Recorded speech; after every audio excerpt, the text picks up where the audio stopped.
What's up guys, welcome back to my channel Boxing. Yung sa pag-uusapan natin ang mga balita sa boxing. Ang weigh-in ni na undisputed super bantamweight champion Naoya Inoue versus Alan David Picasso. Weigh-in din ni na former unified WBC and IBF bantamweight champion Junto Nakatani versus Sebastian Hernandez at Hamza Shiraz versus Diego Pacheco. Ipinag-utos na ng WBO.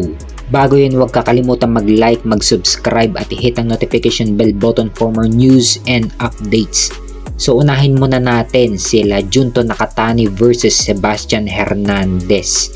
Tumimbang si Nakatani ng 121.6 pounds samantalang si Hernandez naman ay tumimbang ng 120.8 pounds. Parehas pasok sa 122 pounds limit sa super bantamweight. Kaya abangan natin ang laban nila bukas. Ito ang unang laban ni Junto Nakatani sa super bantamweight, kaya abangan natin ang laban niya bukas. Ito ang magbibigay daan kay Nakatani upang makalaban niya si Naoya Inoue sa taong 2026. Kung manalo si Nakatani dito, tuloy ang laban niya kay Inoue sa taong 2026. Kaya abangan natin ang laban nila bukas. Sa kabilang banda naman ang weigh-in ni na undisputed super bantamweight champion Naoya Inoue versus Alan David Picasso.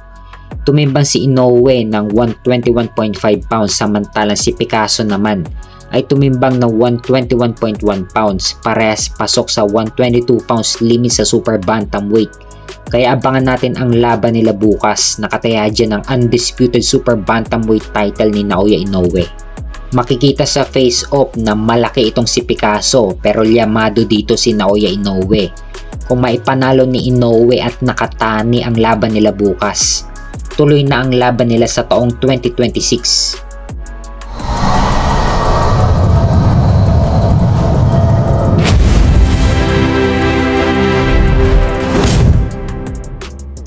Sa kabilang banda naman, WBO ipinag-utos na maglaban sina Hamza Shiraz versus Diego Pacheco para sa vacant WBO super middleweight title na ibinakante ni Terence Crawford matapos niyang i-anunsyo na siya ay nagretiro na.